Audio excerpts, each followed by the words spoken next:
출애굽기 20장 12절 말씀으로 내 부모를 공경하라. 우리 같이 제목을 읽어보도록 하겠습니다. 시작. 내 부모를 공경하라. 부모 공경은 하나님의 말씀에 대한 순종이고 또 하나님이 주신 땅에서 장수할 수 있는 비결이다라고 하는 것을 오늘 본문에서 잘 가르쳐주고 있습니다. 어떤 기업에서 아버지 역할이라고 하는 설문조사를 하게 되었는데, 그런 설문에는 이런 기록들이 다 기록되어 있어서 하나씩 설문조사에 응하게 됩니다. 아버님들이 아이의 자는 모습을 지켜본 적이 있느냐? 지켜본 적 있죠. 얼마든지. 핸드폰에 아이의 사진이 몇 장이나 있느냐? 수도 없이 많죠. 보통 10장은 기본 넘지 않아요? 이렇게 너무나도 쉬운 문제들이었습니다. 최근에 아이를 안아본 적이 언제 있느냐? 늘상 안아주니까는 늘 기억할 수 있어요. 언제 어떻게 안아줬다 최근에 이렇게 기억합니다. 최근에 아이를 사랑한다고 말한 적은 언제냐?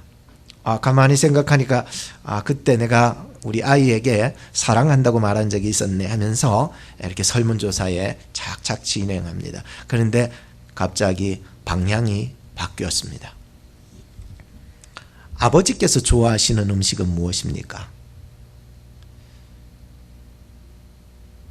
어린 자식들을 둔 이 아버지들이 자기 아버지에 대해서는 잘 생각이 안 나는 거예요. 아버님이 뭘 좋아했더라. 그러면 아버님께서 주무시는 모습을 본 적이 있느냐? 자식들은 본 적이 있는데 아버님이 주무시는 모습은 이렇게 본 적이 없는 것 같아요. 과연 핸드폰에는 아버님 사진이 몇 장이 있느냐? 최근에 아버님을 안아본 적은 언제 있느냐? 점점 황당하기 시작했습니다. 최근에 아버님에게 사랑한다고 말한 적이 언제 있느냐?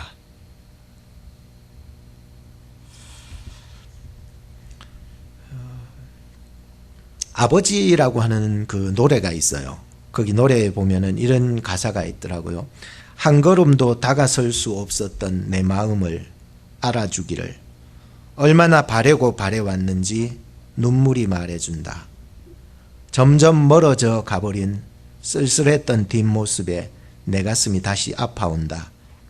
서로 사랑을 하고 서로 미워도 하고 누구보다 아껴주던 그대가 보고 싶다.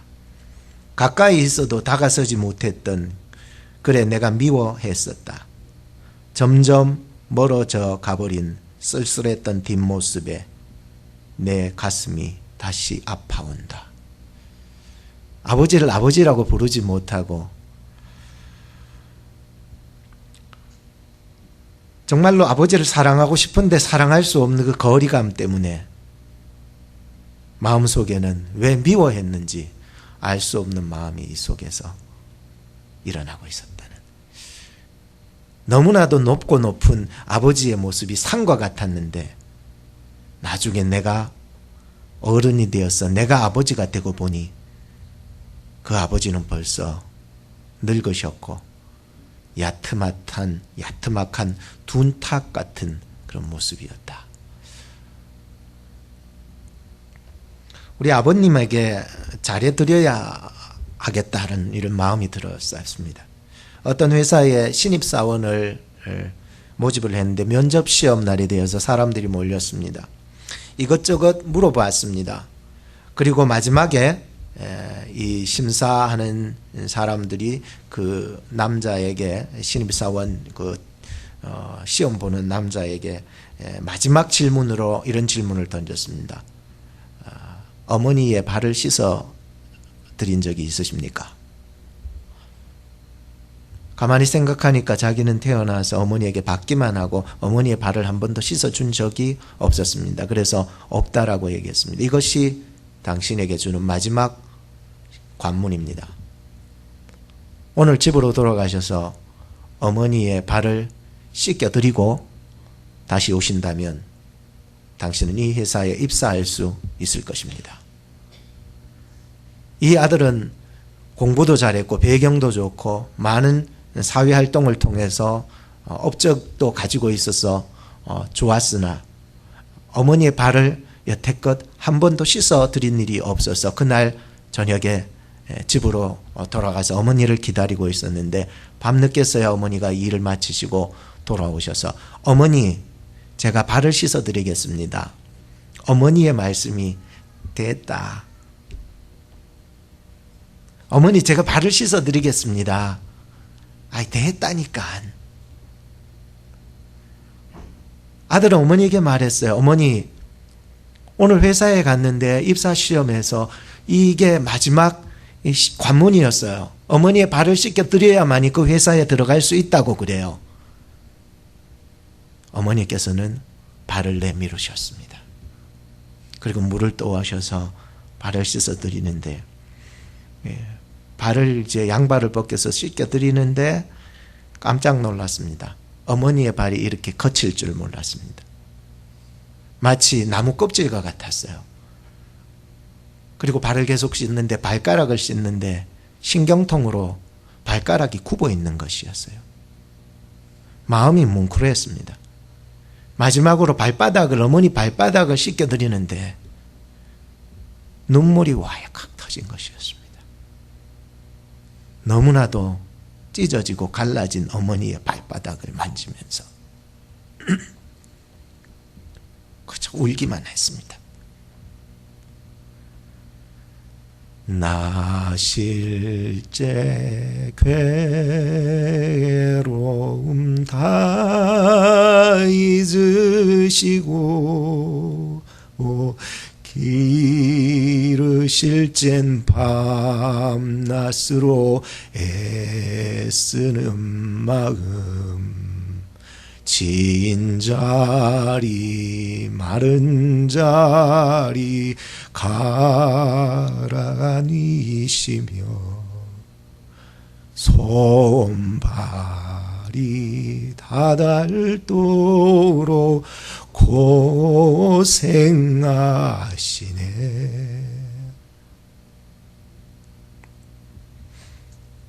내 부모를 공경하라. 그리하면 너의 하나님 나 여호와가 너에게 준 땅에서 너의 생명이 길리라.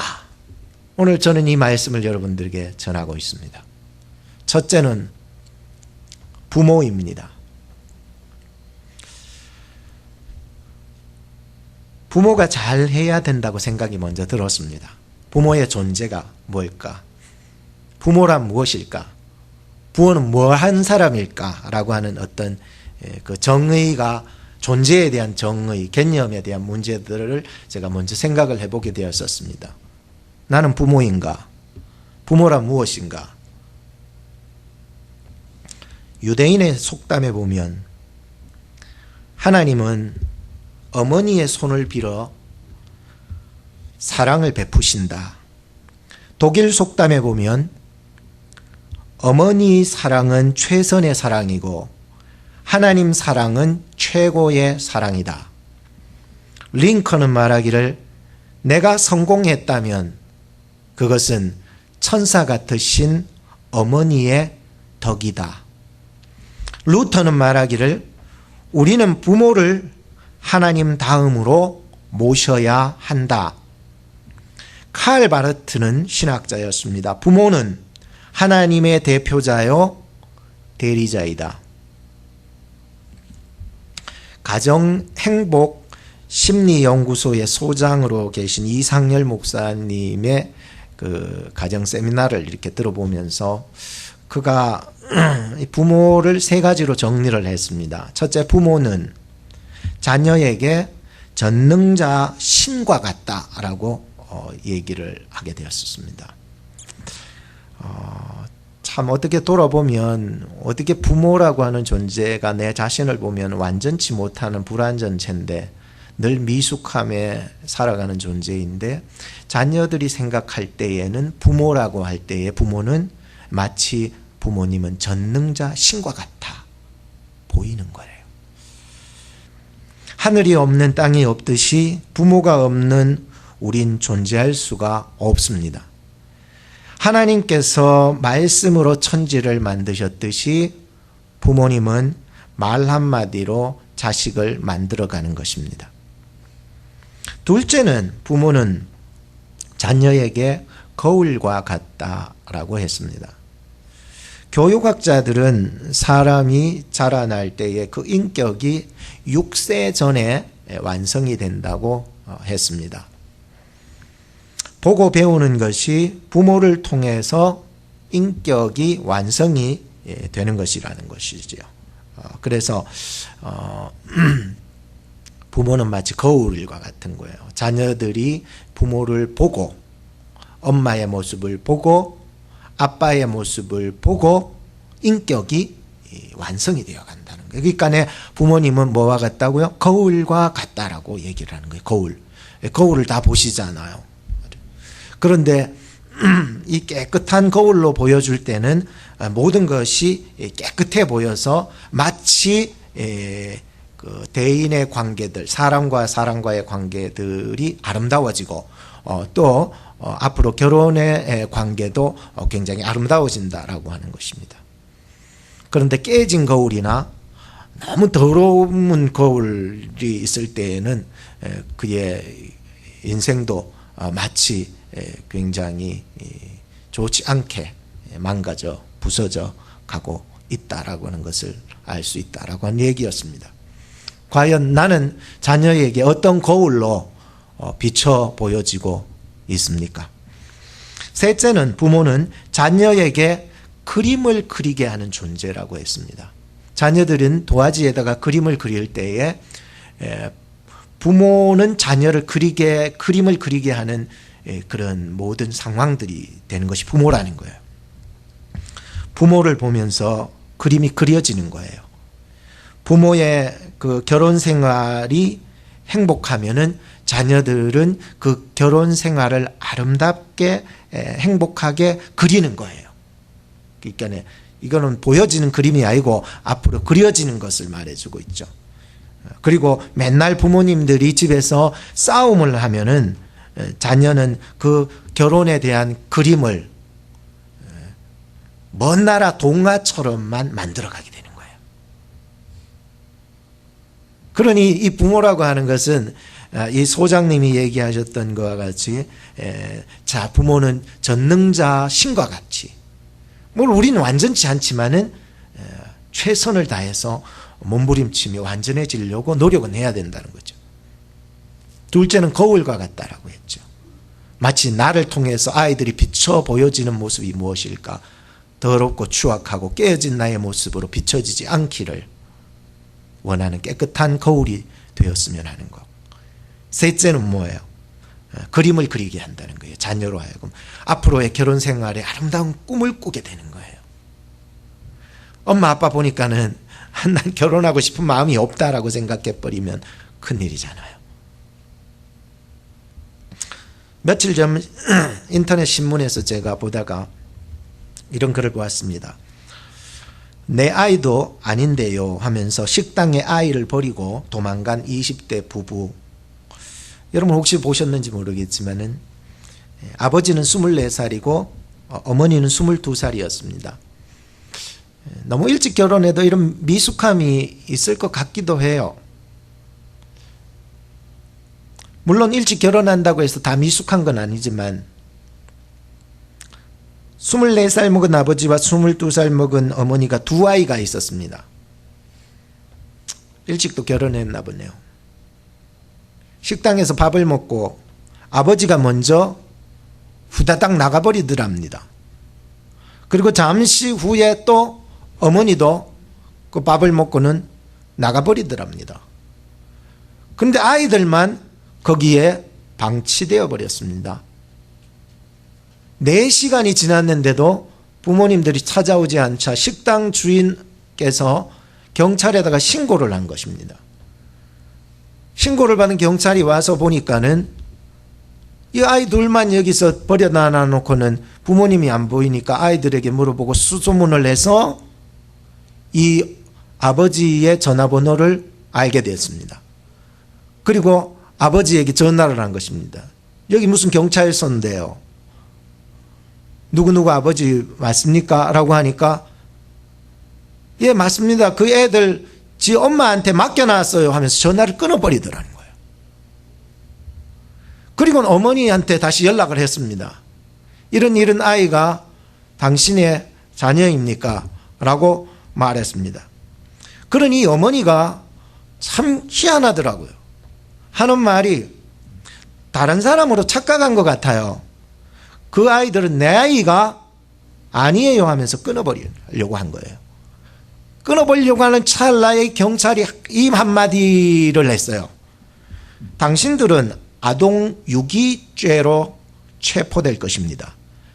이 젊은 애들이요, 부모가 되어서 아이를 이렇게 버려둔 상태에서 자녀들을 유기시킨 것으로 체포된다는 말에 겁을 먹고 뛰쳐온 것입니다. 그리고는 아이들을 데리고 갔다는 것입니다. 그리고 그 후에는 어떻게 됐는지 아무도 모른다는 얘기였습니다. 저는 그 신문을 읽어보면서 야, 참 세상에 이런 사람도 있기는 하지만 대부분의 부모님들은 자식을 위해서 희생하는 편이 많지 않겠습니까?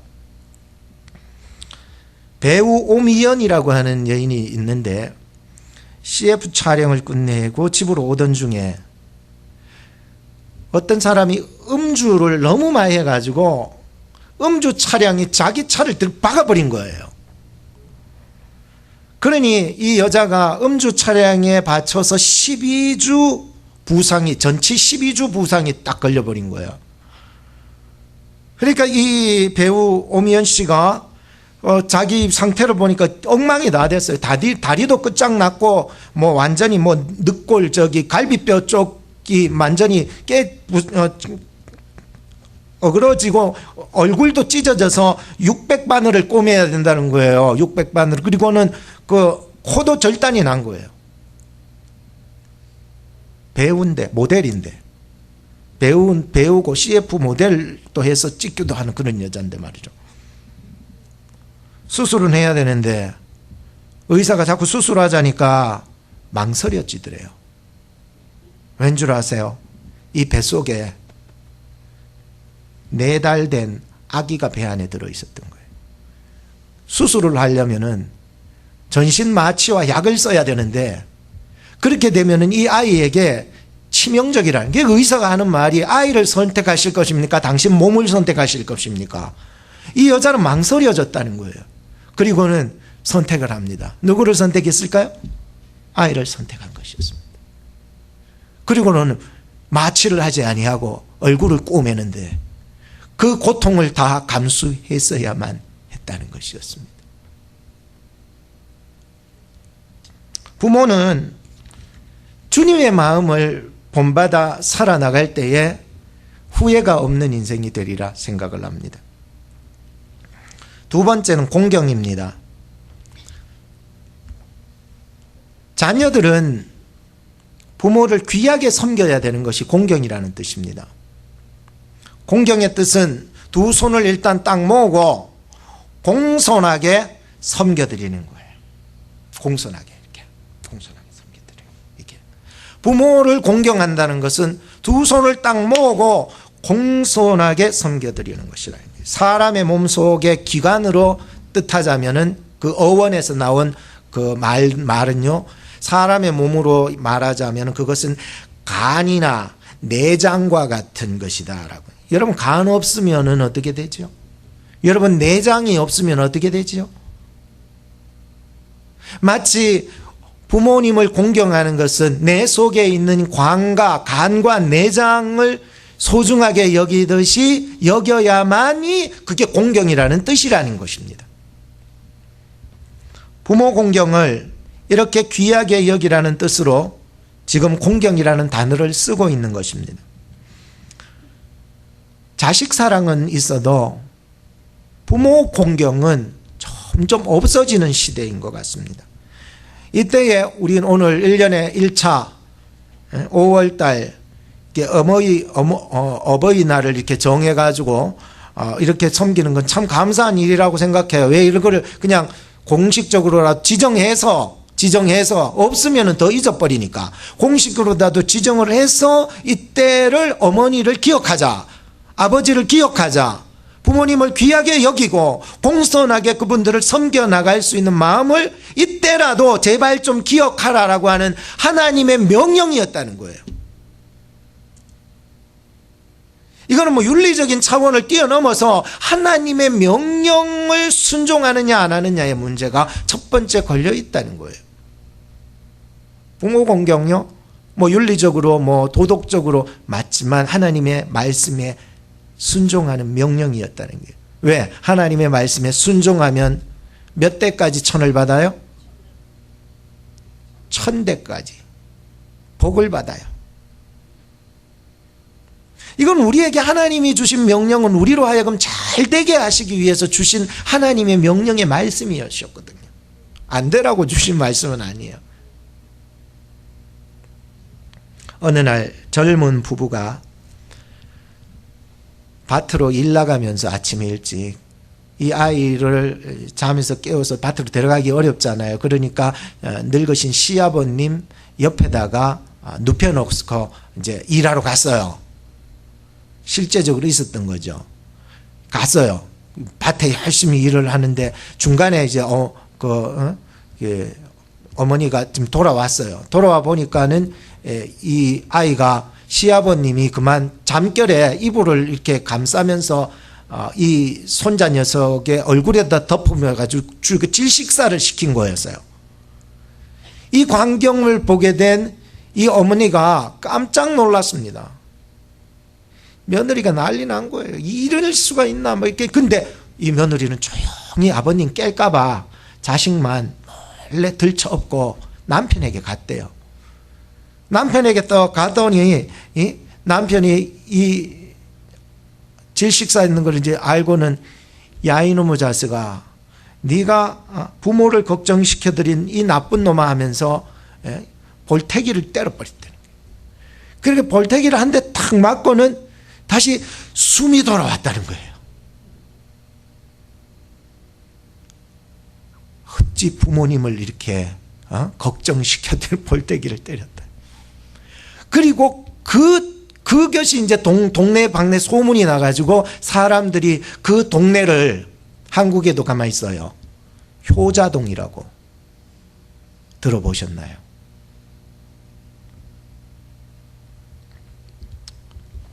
성경에도 보면 효자들이 있고 불효자들이 존재하더라고요. 효자들은 요셉과 같은 인물이 효자들이었습니다. 룻과 같은 며느리가 효자였습니다. 복량이라는 말이요, 여기 두 사람에게 적용되었어요. 가장 먼저 성경을 읽어보면 복량이라는 말이 어디 나오느냐. 복량이 뭐예요? 받들어 섬긴다. 어머님을 받들어 섬긴다. 아버지를 받들어 섬긴다. 이걸 복량이라는 말이 성경에 나와요. 이 복량이라는 말이 가장 처음에 적용된 사람이 누구냐 하면은 요셉이었어요. 요셉이 자기 아버지를 얼마나 지극정성으로 나중에 복량을 했던지. 룻이라고 하는 여인은 어떤 줄 아세요?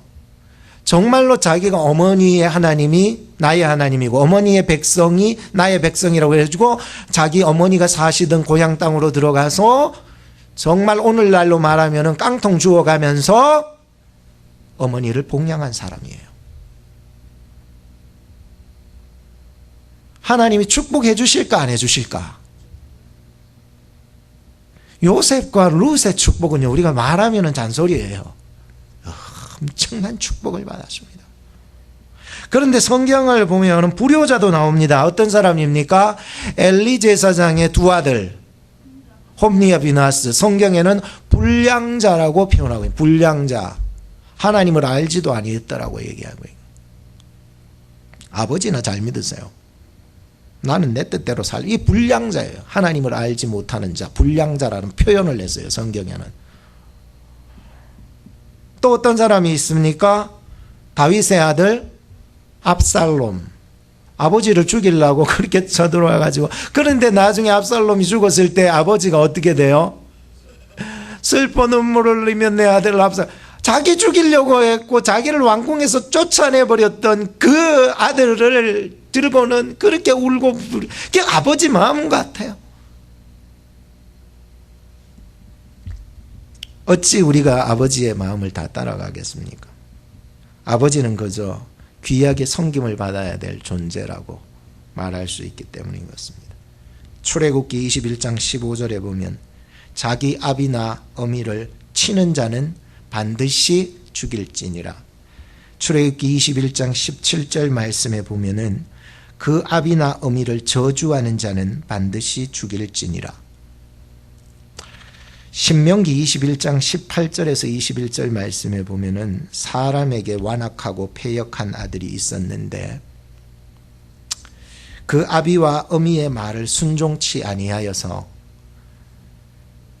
아무리 징책을 해도 듣지를 않길래 이 어머니와 아버지가 그를 잡아서 성읍의 장로들에게 끌고 가. 이 자식은 완악하고 이 자식은 패역하여 우리 말을 순종치 아니하고 방탕하며 술에 잠긴 자라 하면 성읍의 모든 사람들이 그 얘기를 듣고 그를 돌로 쳐 죽일지니 이같이 너가 너의 중에 악을 제하라. 그리하면 온 이스라엘이 듣고 두려워한다. 배운다는 거예요. 아하, 부모님을 함부로 저주해서는 안 되겠구나. 부모님을 함부로 손찌검해서는 안 되겠구나. 부모님의 말씀을 완악하게 패역하게 순종치 아니하는 불순종의 자식이 되어서는 아니 되겠구나. 부모님의 말씀을 잘 들어야 되겠구나. 이것은 하나님이 이미 부모 공경에 대한 말씀을 강조하기 위해서 주신 말씀이었는데 성경을 제 안목에서 아무리 연구하고 들받아 봐도 이렇게 살았던 사람의 예는 성경에 없었어요. 그러니 이런 자식이 있었음에도 불구하고 제 생각에는 그래요. 정말 패역하고 술에 취해서 부모 말 안 듣고 방탕하게 살아가도 그것을 아버님이 어머님이 덮어줬지 그것을 데리고 장로에게 데리고 가서 모든 성읍 사람이 돌로 쳐 죽인 사건이 안 보여요. 그런 사람 있었으리라 생각은 해요. 그런데 성경에 그 사람의 예를 끄집어낼 수가 없어요. 그것은 부모님의 사랑이 너무나 크기 때문이 아니었을까. 결론을 짓겠습니다. 에베소 6장 1절에서 4절 말씀을 보면 두 가지로 말씀합니다. 하나는 자녀들이, 또 하나는 부모들이. 첫째 1절 말씀에 보면 자녀들아 너희 부모를 주 안에서 순종하라. 이것이 옳으니라. 네 아버지와 어머니를 공경하라. 이것이 약속 있는 첫 계명이라. 이 약속 있는 첫 계명이라는 것은 바로 하나님과 같이 공경하는 마음을 가지라 이런 뜻이기 때문에 첫 계명으로 사용되고 있습니다. 이는 너가 잘되고 땅에서 장수하리라. 또 두 번째입니다. 아비들아 너희 자녀를 노엽게 하지 말고 오직 주의 교양과 훈계로 양육하라. 그러니까 무슨 얘기입니까?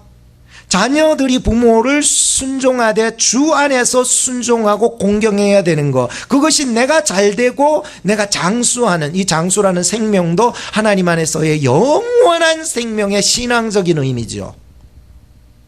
둘째로는 부모들은 자녀를 노엽게 하지 말고 오직 주의 교양이라고 하는 것은 책망을 말해주고 있어요.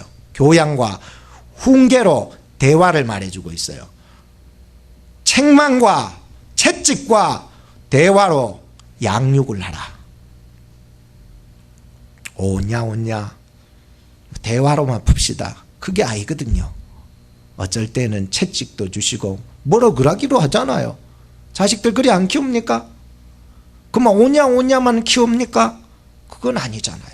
그것은 진짜로 자녀들에게 할 수 있는 부모의 역할이 아니잖아요. 자녀들은 부모를 주 안에서 순종하고 공경하라 했습니다.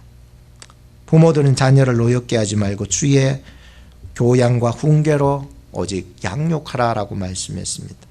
저는 이게 매년 돌아오는 이 어버이 주일을 맞이하지만은 이렇게 매년 좀 더 성숙한 모습으로 섬겨드릴 수 있는 자녀들이 되었으면 좋겠다는 생각이 들어요. 그러면서 이 말씀을 좀 묵상하고 고민하면서 과연 어떻게 성숙한 모습으로 올해는 더 섬겨드릴까? 근데 섬겨드릴 내 부모가 없어요.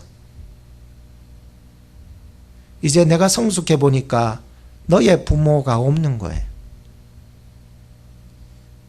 여러분, 부모님 있을 때 더 성숙한 모습으로, 완전하지는 않겠죠. 뭐 다 내리사랑이지 올리사랑은 없다고 하듯이. 그럼에도 불구하고 좀 더 성숙한 모습으로 부모님을 섬겨드릴 수 있는 공경심이 무엇일까? 그래서 공경이라고 하는 것은 자녀들이 부모님을 평안하게 해드리고 섬길 수 있는 것인데, 오늘 에베소서 6장 1절 말씀해 보면 부모를 주 안에서 순종하고 공경해 나가는 것이야말로 진짜 어버이 말을 듣고 또 그 말에 참된 공경을 이룰 수 있겠다는 생각을 많이 가졌어요. 이것은 어머님만 혼자 신앙생활 잘하세요 떠미는 것은 불효예요. 여기에서 에베소서 6장 1절에서 3절에서 3절까지의 이 첫 번째 얘기한 주 안에서 부모를 순종하고 부모를 공경하다는 말은 어머니나 잘 믿으세요라고 하는 게 아니에요. 불효예요. 어머니가 하나님을 잘 믿을 수 있도록 섬긴다는 것은 어머니 마음속에 걱정 끼쳐드리지 말아야지요. 그러기 위해서는 어머니의 신앙을 따라 나도 함께 신앙생활을 바로 해야 돼요? 삐딱하게 해야 돼요? 여러분, 에베소서 6장의 말씀을 잘못 이해하시면 안 되는 거예요. 저는 하나님의 말씀을 전하고 있고요. 이것은 부모 공경은 어떻게 부모를 공경하고 순종해 나가야 되는지, 주 안에서 내가 어떻게 순종하는지를 잘 알아야 되는 거예요. 어머니나 잘 믿으세요? 불효예요. 어머니를 평안하게, 마음 편안하게 천국의 길로 이끌어주기 위해서는 어머니의 뒤를 따라서 그 신앙을 본받아 가야 될 줄로 믿습니다. 여러분, 아멘 안 해도 좋아요. 이거는 제가 바로 가르쳐야 되기 때문이에요.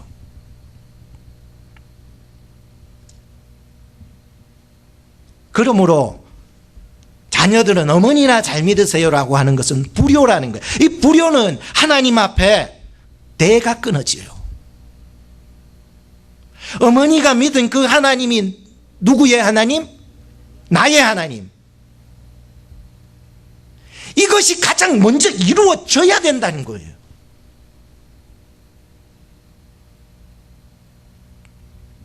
둘째는, 제가 자식들한테만 야단을 치는 것 같아 죄송합니다. 둘째는 부모도 정신 차려야 된다는 거예요. 이 말씀은요, 자녀들에게만 징책하는 게 아니에요. 부모에게도 말씀하고 있어요. 4절 읽었지요? 4절 읽었잖아요. 에베소서 6장 4절. 뭐라 그래요? 에? 또 아비들아, 너희 자녀를 뭐 하지 말고? 노엽게 하지 말고 오직 주의 교양과 훈계로 뭐 하라고? 지도해 나가야 되는 거예요. 부모가 정신 못 차려가지고 주의 교양이 뭔지, 주의 교훈이 뭔지도 모른다면 어떻게 자녀를 올바르게 따라오라고 얘기할 수 있겠냐라고 하는 것입니다. 자녀는 부모를 볼 때 거울이라고 그랬잖아요. 그러니까 부모는 자녀들에게 불안하게 만들어서는 안 돼요. 불안의 거울을 딱 비춰주면 아이고 불안해 엄마 보면 불안해. 오늘 또 싸우지 않을까? 저는 그렇게 살아와서 너무 잘 알아요. 왜? 저의 마음속에는 늘 불안함이 있었거든요. 아버님이 밖에 나갔다가 들어오시면은 또 나를 때리지 않을까? 또 술 먹고 들어오시면은 또 우리를 패지 않을까? 폭력 속에서 살았던 저기 때문에 저는 그 심정 너무 잘 알아요. 자녀들이 얼마나 두려웠는지. 아버님이 어디 나갔다 온다는 것 자체가 저에게는 불안해서 그날 힘이 들었어요. 힘이 들었다고요. 이런 마음이 있잖아요.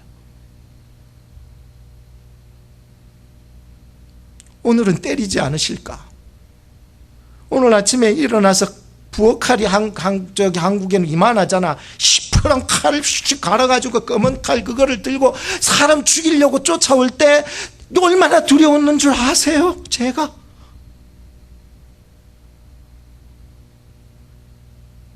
아버님이 예수만 믿었었더라면, 진짜 예수 그리스도를 믿었었더라면, 그래서 제 소망은요, 아버지가 그렇게 내 주먹만 믿지 내가 교회 안 나간다 그랬을 때도 제가 목사님하고 그냥 돌아갔는데 아버님이 뇌졸중으로 쇼크 받아서 그냥 중풍을 들어버리니까 아버지 내 속에 보복심도 없었지 않아 미웠어요.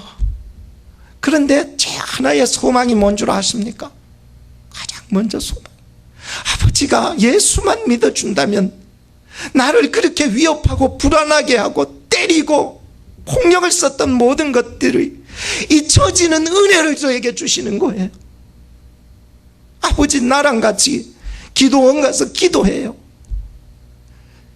그동안 자기 마음대로 살아가던 그 손과 발과 언어의 그 모든 행실들이 이제는 딱 묶여지니까 아무것도 할 수 없으니 오히려 저한테는 감사의 기회가 된 것이에요. 그리고 아버님 모시고 한 달 동안을 기도원에 가서 그때 예수님을 영접하게 되신 거예요. 아버님이 그때 배운 것이 찬송이 울어도 못하네, 눈물 많이 흘러도 거부럽게 못하네, 예수님을 믿는 역사가 막 일어나고 찬송이 뜨겁게 혼자서 새벽에 가서 찬송 부르며 우시는데, 저의 기쁨은요, 아버님이 나를 폭력하고 죽이려고 위협하고 욕하고 때릴 때에 그 똥수건 풀어 얼마나 맞았는데도 그 모든 것들이요 싹 잊혀지는 게 하나님의 은혜고, 아버님이 구원받아서 예수 믿는 것으로서 나의 모든 그 모든 얼겨매였던 모든 저주의 그 억울한 것들은 다 눈같이 사라지는 거예요. 하나님 감사합니다. 내가 아버님을 사랑할 수 있는 건 내 힘으로 가능한 게 아니고 하나님이 은혜를 주셔야 되고, 우리 아버지 어머니 묘지에 가면은 교회 동산에 딱 쌍둥이 묘처럼 딱 만들어 놔놓고는 주님 다시 오신 그날을 기다리고 계시는 거예요. 이게 효도 아닐까요? 내가 뭐 부모님 여행을 좋은데 런던, 유럽, 아시아 다 있는데 다 섬으로 보내준다 해도 정말 내가 정말로 어머니의 마음을 편안하게 해드리는 길은 어머님이 예수 나 잘 믿으세요가 아니라 어머님이 잘 믿는 그 예수를 나도 같이 믿어드리고 싶습니다라고 하는 것이 진짜 효도요, 부모님을 공경하는 길이라는 거예요. 이해가 되셨습니까? 예? 그리고 부모님들도 정신을 차리셔야 되는 거예요. 예? 내가 부모의 존재의 의미를, 개념을 바로 세우셔야 되는 거예요. 기도하겠습니다. 하나님께 감사하옵는 것은 저희들에게 부모님을 주신 것입니다.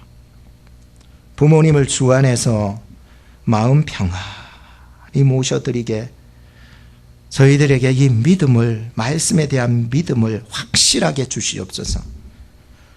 주 안에서 부모님과 함께 신앙의 길을 걸어갈 수 있도록 룻과 같이, 요셉과 같이 하나님 안에서 효자 노릇할 수 있도록 도와주시옵소서. 또한 신앙의 부모로서 깨어 있어야 합니다. 주의 교양이 무엇인지, 주의 훈계가 무엇인지 자녀들을 주의 말씀으로 잘 지도해 나갈 수 있는 우리 부모님들이 될 수 있도록 부모님들의 말 한마디와 행동거지 하나하나를 말씀 안에서, 신앙 안에서 붙잡아 주셔서 자녀들을 불안하게 하지 말게 하시고 자녀들에게 마음의 분노가 일어나지 않도록끔 지도할 수 있도록 우리 부모님들을 능히 든든히 붙잡아 주시옵소서. 2019년도 올 한 해에 더 성장하는 행복한 가정 되기를 소망하며 예수 그리스도의 이름으로 기도하옵나이다. 아멘.